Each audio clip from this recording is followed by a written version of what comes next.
हमारे देश की मातृभाषा क्या है?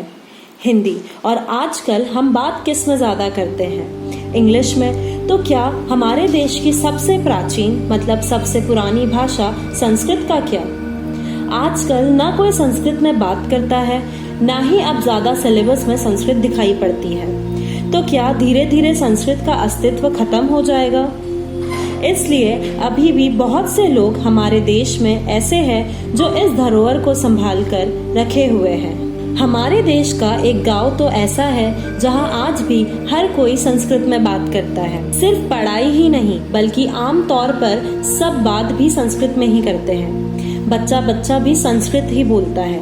इस गांव का नाम है मातूर, जो कि कर्नाटका के शिवमोगा जिले में है और यहाँ लगभग 537 परिवार रहते हैं। यहाँ की कुल जनसंख्या लगभग 2900 है, लेकिन यहाँ रहने वाले परिवार में हर बच्चे बूढ़े संस्कृत में ही बात करते हैं। ये वाकई हैरानी की बात है। एक तरफ जहाँ संस्कृत कहीं दिखाई नहीं पड़ती, वहाँ एक गांव ऐसा जहाँ लोग सिर्फ संस्कृत में बोलते हैं।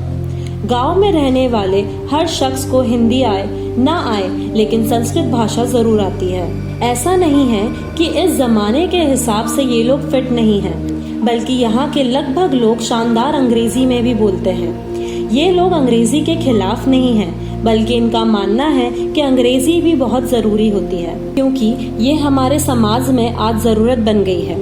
मगर साथ ही इन लोगों का ये भी मानना है कि उतनी ही जरूरी संस्कृत भी है, क्योंकि अगर इसी तरह हर कोई संस्कृत को भूलता गया तो एक दिन हमारे देश की प्राचीन भाषा का तो अस्तित्व ही खत्म हो जाएगा। इस गांव में लोग सन 1980 से संस्कृत बोलते हैं और तभी से इस गांव के लोगों ने ठान लिया कि वो संस्कृत भाषा को आम भाषा बनाएंगे और गांव में हर बच्चा और बड़ा इसी भाषा में बात करेगा, और तभी से ऐसा होता आ रहा है। गांव के लोग कहते हैं कि पहले के समय में कश्मीर से लेकर कन्याकुमारी और नेपाल तक केवल संस्कृत भाषा बोली जाती थी, लेकिन आज देश में ऐसा नहीं है।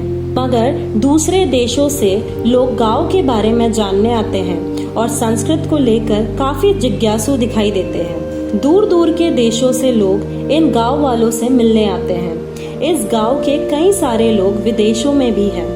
गांव में एक चौपाल भी है, जहां हाथ में माला लिए बुजुर्ग जाप करते रहते हैं और संस्कृत को लेकर घंटों तक बातें करते हैं। सबसे बड़ी बात कि गांव में शादियां भी उस तरीके से होती है जैसे कि पहले के समय में हुआ करती थी। इस गांव का माहौल बहुत ही अच्छा है।